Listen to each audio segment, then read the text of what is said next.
तो एक है क्रिकेट के चाहे थे, वो कह रहे थे कि पांचों भाई पांचों तबाही, और पांचों भाई में से एक भाई चले कोहली भाई, बाकी सब गायब हो गए। 45 से कुछ रन बनाए 34-35 गेंद पे। उसमें स्मिथ ने उनको स्ट्राइक देने से मना कर दिया क्योंकि उनकी 3 डॉट बॉल हो गई थी, तो आखिरी बॉल पे उन्होंने लंबा मारा तो सिंगल के लिए विराट कोहली का साथ देते दोनों ही प्लेयर। जब उनकी 50 कंप्लीट हुई वैसे ही उन्होंने और आक्रामक रूप अपनाया, वहीं पे वो थोड़ा सा गच्चा खा गए, वहां पे थोड़ा सा 1-2 सिंगल लेके। स्वागत है आपका दोस्तों मेरे चैनल पर हेमंत सोलंकी पर। और आज हम बात करेंगे क्रिकेट की। अनफॉर्चुनेटली थर्ड जो ODI था उसमें भारत हार चुका है। बड़े दुख की बात है हम क्रिकेट फैंस के लिए, पर यही है ना, क्रिकेट ऐसे ही खेल है जिसमें कि एक जीतता और एक हारता है, और इंडिया के नसीब में हार लिखना था तो हार लिखी गई। और इसमें मैं देखता हूँ कि जो बैटिंग ऑर्डर है बहुत ही पता नहीं कैसा हो गया है। मुझे तो लगता है कि रोहित जो है वो एक प्रकार से ODI से पूरा समय खत्म हो चुका है, उन्हें रिटायरमेंट अब सोचना चाहिए उस बारे में। और जडेजा भी जो मिडिल ऑर्डर में है वो भी थोड़ा वीक हो रहे हैं, उन्हें तीनों मैच में विकेट लिए नहीं। और जो आज सभी प्लेयर पे बात करेंगे, लेकिन हम देखते हैं सबसे पहले न्यूजीलैंड की बात करते हैं कि भाई न्यूजीलैंड के प्लेयर ने क्या बल्लेबाजी करी है। शुरू में 2 विकेट गिरने के बावजूद भी उन्होंने पारी को संभाला और पहले धीरे खेला। हम देखते हैं कि डेरियल मिचेल ने 131 गेंद पे 137 रन बनाए, जिसमें कि 3 छक्के 15 चौके लगाए। और गेन फिलिप्स उन्होंने तो 88 गेंद पे 106 रन मारे। वो बहुत धीरे धीरे खेल रहे थे, लेकिन धीरे धीरे उन्होंने स्पीड बढ़ाई और आखिरी में ऐसी ताबड़तोड़ बल्लेबाजी करेगी जो स्कोर को पार ले गए 300 के पार। और आखिरी में उनके कप्तान भी 18 गेंद पे 28 रन, उन्होंने भी अच्छे रन बनाए। तो ये है कि ओवरऑल देखा जाए तो न्यूजीलैंड की बैटिंग बहुत ही दमदार थी। कम एक्सपीरियंस खिलाड़ियों के बावजूद उन्होंने भारत में डोमिनेंस करा और भारत को हराया। तो ये है कि न्यूजीलैंड बहुत बढ़िया खेली। अब बात करते हैं अपने भारतीय टीम की। तो भारतीय टीम में भैया एक से एक धुरंधर है। अभी मैं देख रहा था, एक है क्रिकेट के चाहे थे, वो कह रहे थे कि पांचों भाई पांचों तबाही, और पांचों भाई में से एक भाई चले कोहली भाई, बाकी सब गायब हो गए। तो ऐसा है कि पांचों भाई तबाही होने से नाम से कुछ नहीं होता, काम भी करना पड़ेगा ना, कि नाम से थोड़ी ना कुछ हो जाएगा कि पांचों भाई का नाम तबाही है और काम कुछ है ही नहीं। अब रोहित भाई नहीं चले, गिल भाई नहीं चले, अय्यर मैं एक्सपेक्ट करता कि अय्यर भी चलेगा, अय्यर भी नहीं चले। बस एक ही भाई है, कोहली भाई है, वही चलते हैं, बाकी तो चल ही नहीं रहा है। लेकिन आज ये अच्छी बात हुई कि नीतीश रेड्डी और हर्षित राणा दोनों प्लेयरों ने अपना दमखम दिखाया। और मेरे हिसाब से जो 27 के वर्ल्ड कप देख रहे हैं उसमें बहुत ही अच्छी अपनी जगह सीमेंट करते हुए देख रहे हैं हम। हर्षित राणा जो कि 8वें नंबर पे आते हैं और अच्छी बॉलिंग के साथ अच्छी बैटिंग भी करते हैं। और नीतीश कुमार रेड्डी बॉलिंग में भी उतना, जैसे आज उनसे ओवर गिरा है 5-6 ओवर गिरा है, उसके बावजूद उन्होंने अच्छी सदी हुई बॉलिंग करी और बैटिंग में भी आके दम दिखाया और शानदार रन मारे। और मुझे लगता है कि थोड़ा सा धैर्य दिखाया तो थोड़ा सा विराट कोहली का साथ देते दोनों ही प्लेयर। जब उनकी 50 कंप्लीट हुई वैसे ही उन्होंने और आक्रामक रूप अपनाया, वहीं पे वो थोड़ा सा गच्चा खा गए। वहाँ पे थोड़ा सा 1-2 सिंगल लेके उस ओवर को निकालते ना तो वो पचा पाते अपनी 50 को।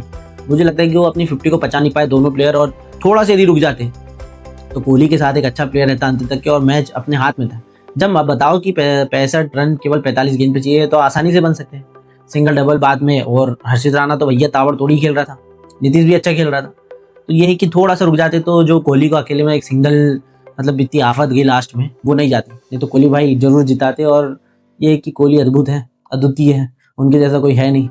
भैया 54वां शतक मार दिया खिलाड़ी ने, 20 साल से लंबा करियर हो गया है, तो उनके आसपास तो कोई है ही नहीं। तो ऐसा है 108 गेंद में 124 रन मारे कोहली भाई साहब ने। अय्यर से काफ़ी उम्मीद थी, अय्यर ने निराश करा है कि इतना अच्छा सुनहरा मौका था कि वो अपनी बैटिंग ऑर्डर में बहुत ही कमाल करते, इतना अच्छा रन स्कोर पड़ा था चेस करने के लिए, लेकिन अय्यर भाई भी नहीं चले। पता नहीं उनके दिमाग में क्या चल रहा था। और जडेजा तो मेरे को लगता है कि अब संन्यास की तरफ देखना चाहिए, बहुत हो गया उनका भी, कब से खेले जा रहे हैं। इस सीरीज़ में देखते हैं कि 2-3 पॉजिटिव निकल के आ रहे हैं। एक तो ये कि रेड्डी जी जो हैं वो भी अच्छे दिख रहे हैं, और एक है हर्षित राणा। 2 पॉजिटिव तो मैं इस सीरीज़ में देख रहा हूँ कि हाँ, इनको हम देख सकते हैं एज एक को बैटिंग ऑलराउंडर, एक को बॉलिंग ऑलराउंडर, दोनों को देख सकते हैं। यदि हमारे पास 2027 के वर्ल्ड कप में हार्दिक पांड्या आते हैं रिटर्न और उनके साथ इन 2 प्लेयर को भी डाल देते हैं तो बहुत ही बढ़िया होगा। और ज़्यादा है तो शिवम दुबे को भी ले आओ, मुझे लगता है। और जो आयुष बडोनी वो भी बहुत अच्छे स्पिनर ऑलराउंडर हैं, बहुत ताबड़तोड़ बल्लेबाजी करते हैं, हमने IPL में देखा है, तो उनको भी आजमाना चाहिए। अब तो वनडे सीरीज़ खत्म हो गई, अब तो 2020 चालू हो रही है, उसमें उनका नाम ही नहीं है। और अब से 5 महीने बाद है वनडे सीरीज़, 5 महीने बाद ही मिलेंगे सब। ये है कि जीत सकते थे मैच यदि थोड़ा बहुत भी धैर्य दिखाते और पिच पर टिके रहते। पिच पर टिके ही रहना था, वही कमाल था, बस पिच पर टिके भी रहते ना तो मैच जीत जाते। क्योंकि कोहली भाई साहब तो भैया आतम से ही, उन्होंने शुरू में बहुत अच्छे रन भी मारे, लेकिन बाद में जब विकेट गिरते गए तो उन्होंने फिर सिंगल डबल करके पारी आगे बढ़ाई। और उसमें नीतीश रेड्डी और हर्षित राणा ने जो उनका साथ दिया वो काबिल तारीफ था। तो ऐसा है, ये है, पर अभी तो हम भारत वाले रो ही रहे हैं कि भैया मैच हार गए, सीरीज हार गए। अब देखने वाली बात है कि यहाँ कप्तानी की भी बात आती है। जो गिल साहब है उनकी कप्तानी में हम लगातार 2 सीरीज हार चुके हैं। तो हम कैसे देखते हैं कि वो बैटिंग ऑर्डर और बॉलिंग चेंजेस कैसे कराते हैं, विकेट नहीं ले पाते हैं और उनमें बहुत थोड़े बहुत मुझे लगता है कि त्रुटियां हैं। अब पता नहीं उन क्या करते हैं, बीसीसीआई हो गया और कोचिंग स्टाफ हो गया, क्योंकि ऑलरेडी वो साउथ अफ्रीका से जो सीरीज़ हुई थी, सॉरी साउथ अफ्रीका या इंग्लैंड से जिससे सीरीज़ हुई थी, उसमें वो वनडे हारे थे। उसके बाद अभी फिर से हारे, क्योंकि बीच में केएल राहुल कप्तान थे तब जीते थे।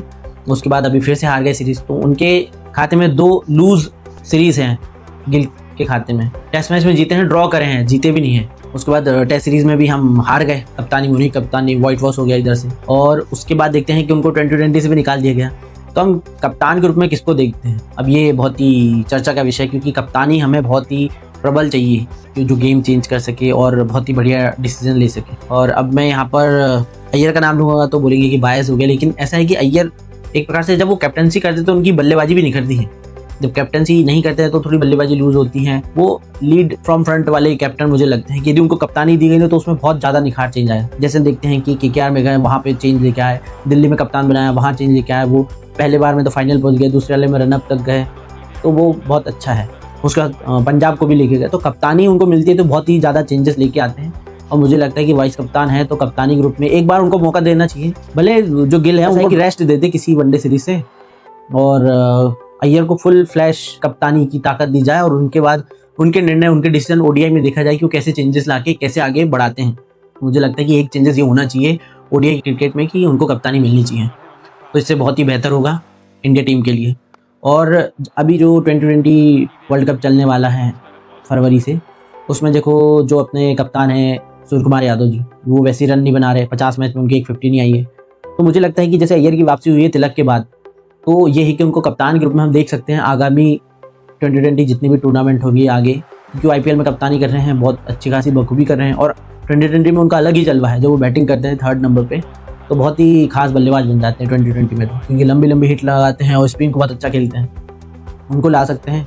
और 2020 की कप्तानी एक प्रकार से, क्योंकि वो वनडे में ऑलरेडी वाइस कैप्टन है, तो ये कि थोड़ा सा बर्डन कम करके उनको दे दिया जाए, क्योंकि अब जो सूर्य कुमार यादव है वो उनकी भी एक समय होते जा रहा है, एक टाइम होते जा रहा है कि अब वो हो सकता है साल आगे कप्तानी ना करे, क्योंकि उनका फॉर्म तो खराब हो ही रहा है। यदि किसी कप्तान का ही फॉर्म खराब है और यदि वर्ल्ड कप भी हार जाती है, एक प्रकार से वर्ल्ड कप जीत गई, तो चलो एक उनको फेयर मिल जाएगा कि चलो सजा माफ हो गई कि भैया नहीं बने रन तो कोई बात नहीं, वर्ल्ड कप जिता दिया। लेकिन यदि वर्ल्ड कप भी हार जाते तो डेफिनेटली मैं देख रहा हूँ कि वो बाहर होंगे 2020 स्पॉट से। और जो अय्यर साहब वो अंदर आए हैं तिलक की जगह पे, तो मुझे लगता है कि वो बहुत अच्छा रन मारेंगे और उन्हें बहुत सपोर्ट मिलना चाहिए, कोचिंग स्टाफ से बैकअप करना चाहिए, क्योंकि वनडे में रन बने नहीं है तो ऐसा ना हो कि उनको 2020 में न खिलाए। लेकिन ये है कि हाँ 2020 में अप्रोच अलग हो जाती है, जो खिलाड़ी 2020 में स्पेशलिस्ट हैं वो उसी का काम करते हैं, क्योंकि इतना स्ट्राइक रेट, जैसे वनडे में उन्हें थोड़ा प्रेशर था तो थोड़ा सा समय लिया, उस चक्कर में बड़ा शॉट लगाने की कोशिश करी और कैच आउट हो गए।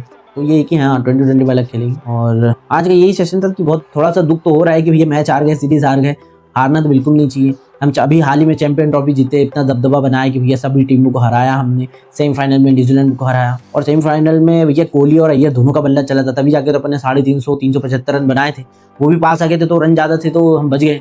और भैया न्यूजीलैंड जब भी आती है ताबड़तोड़ आती है, टेस्ट मैच में हमारे क्लीन स्वीप करके गई है वो, वाइट वॉश करके, और अभी वनडे में भी करके गई है। तो ये है कि न्यूजीलैंड से थोड़ा बचना पड़ेगा, अच्छे से खेलना पड़ेगा और बैटिंग ऑर्डर में थोड़ा बहुत रिस्पॉन्सिबल होना पड़ेगा। मुझे लगता है कि यहाँ पर रोहित की जगह मुझे लगता है कि थोड़ी सी कच्ची होती दिख रही है आगामी वनडे सीरीज़ में। मुझे लगता है कि वहाँ पर ऑप्शन तलाशे जाएंगे, जैसे कि यशस्वी जायसवाल हो, चाहे वो फिर अपने अभिषेक शर्मा जी हो, या कोई ना कोई प्लेयर वहाँ पर एक आएगा प्लेयर, जो कि वहाँ पर चेंजेस होंगे कुछ ना कुछ। गिल तो रहेंगे क्योंकि भैया वो तो फेवरेट है ऑल टाइम, तो वो तो रहेंगे गिल साहब। वन डाउन पे कोहली रहेंगे, लेकिन ये है कि हाँ वन डाउन पे भी अब तलाशने पड़ेंगे। हो सकता है कि 27 तक के टाइम दे सभी को, 27 के बाद वर्ल्ड कप के बाद तो भैया पूरी टीम चेंज होगी। मुझे लग रहा है कि 2-3 स्पॉट तो खाली हो रहे हैं डेफिनेटली, एक रोहित का खाली हो रहा है, कोहली का खाली हो रहा है और एक जडेजा का। ये 3 प्लेयर की जगह खाली हो रही है ओडीआई टीम में।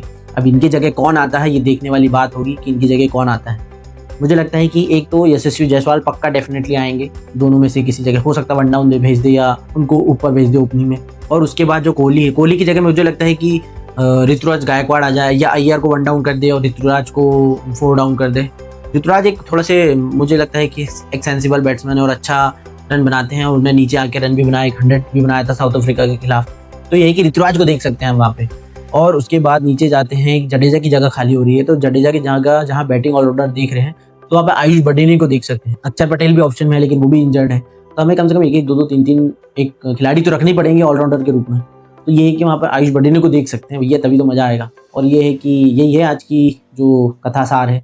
और हाँ, हाल ही में इंटरेस्टिंग किस्सा ये हुआ कि जो बॉब्जी द बाबर है, किंग है, पाकिस्तान वालों का किंग है, उनकी हालत बिग बैश लिस्ट में ख़राब हो रही है कि उनको ट्रोल किया जा रहा है। अभी उन्होंने 1 रन बनाया 7 गेंद पे याले मैच में, लास्ट मैच में। इससे पिछले मैच में शायद 45 से कुछ रन बनाए 34-35 गेंद पे। उसमें स्मिथ ने उनको स्ट्राइक देने से मना कर दिया क्योंकि उनकी 3 डॉट बॉल हो गई थी, तो आखिरी बॉल पे उन्होंने लंबा मारा तो सिंगल के लिए कॉल करा।